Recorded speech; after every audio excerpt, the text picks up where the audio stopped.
The crisis is here. While the Commanders seem to have it all under control, a bombshell is about to explode in the locker room that could change everything we thought we knew about this season. The star everyone loves might be considering the unthinkable.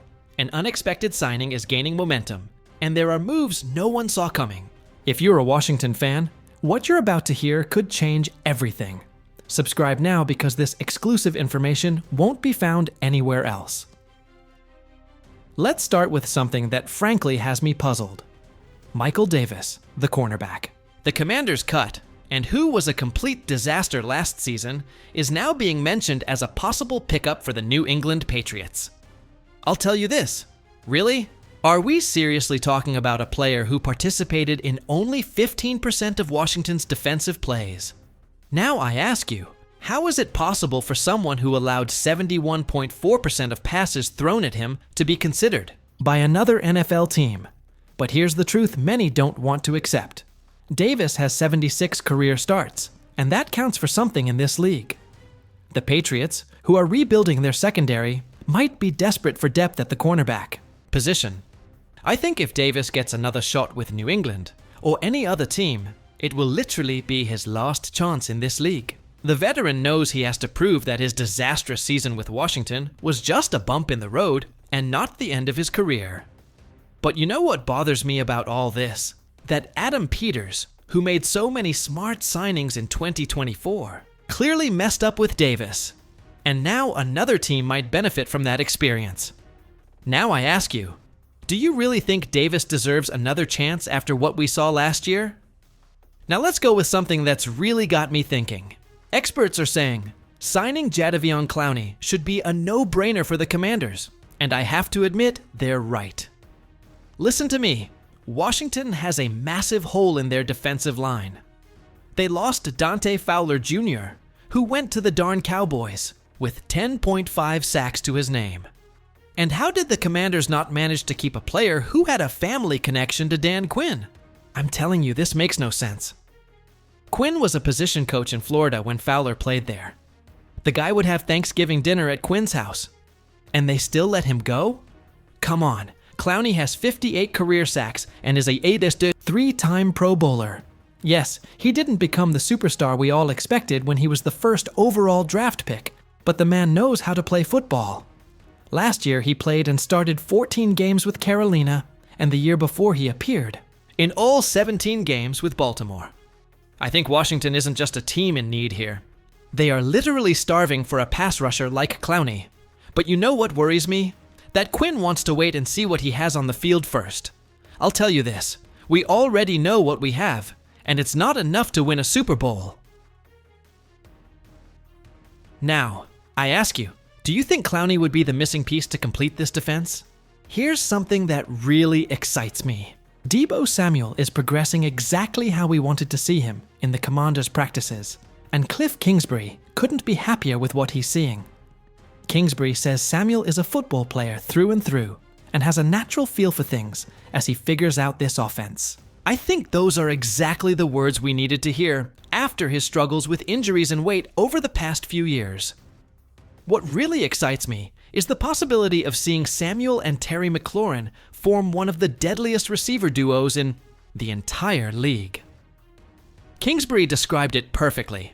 Terry taking the top off, doing the things he does with his outside route tree always scares defenses. And then Deebo with the myriad of ways you can utilize him.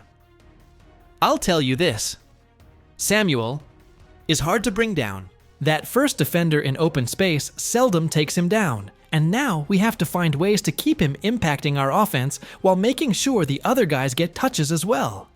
But you know what's most important here? That all this is happening in May. Imagine what will happen when September comes and Samuel is fully integrated into the system. Now I ask you, are you ready to see what this Samuel-McLaurin duo can do together? And here we come to the bomb I mentioned at the beginning. Terry McLaurin, our #1 star, was absent from the OTAs that started Wednesday. And before you say it's normal, let me tell you he also missed the previous voluntary workouts.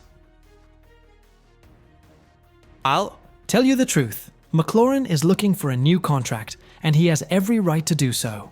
The man already received a $2.8 million roster bonus in March and is currently owed a base salary of $15.5 million for 2025, the final year of his current contract. But you know what the real problem is here? The receiver market has exploded during McLaurin's career with Washington. When Jamar Chase signed his contract with Cincinnati, the number of receivers averaging at least $30 million a year rose to 8. McLaurin, whose current contract has an average annual value of $23.2 million, is a strong candidate to join that elite group, and I think he completely deserves it. Listen to me. 2024 marked his 5th consecutive 1,000-yard campaign. With Jaden Daniels at the helm last year, McLaurin comfortably set a new personal record with 13 touchdowns. 13 touchdowns! Adam Peters made it clear that a new contract for McLaurin was a priority. So what's going on? Why hasn't this been resolved already? I'll tell you that making this investment, especially while Daniels is on his rookie contract, would be a smart move, considering the production we've seen with various quarterbacks since 2019. McLaurin is set to have a $25.5 million cap hit as it stands. A long-term contract would certainly lower that figure, while ensuring a trip to free agency next spring doesn't become possible. But you know what really concerns me? That if this isn't resolved soon, we might be witnessing the beginning of the end of the McLaurin era in Washington. Now I ask you, do you think the Commanders should do whatever it takes to keep McLaurin? Look, after everything we've just discussed, I have to ask you a direct question. Do you really think the Commanders are doing everything necessary to compete for a Super Bowl? Because I see McLaurin missing, see the desperate need for pass rush, and wonder if management understands the urgency of the moment. What do you think about McLaurin's contract situation? Should the Commanders break the bank to keep him? Would Clowney be the answer to our pass rush problems? And do you really believe Samuel can return to his Pro Bowl form? These are the questions that define our season, and I need you to tell me what you think in the comments. This community is a family, and in this family, we all have a voice. If this analysis helped you understand better what's going on with our team, give this video a like. And if you want to stay up to date with all the exclusive Commanders news, subscribe to the channel, because here you will always get the most updated information and the deepest analysis. Don't miss a single news update on our march towards the Super Bowl. Subscribe now and hit the bell to be the first to know about every move the Commanders make. And remember, hail to the Redskins!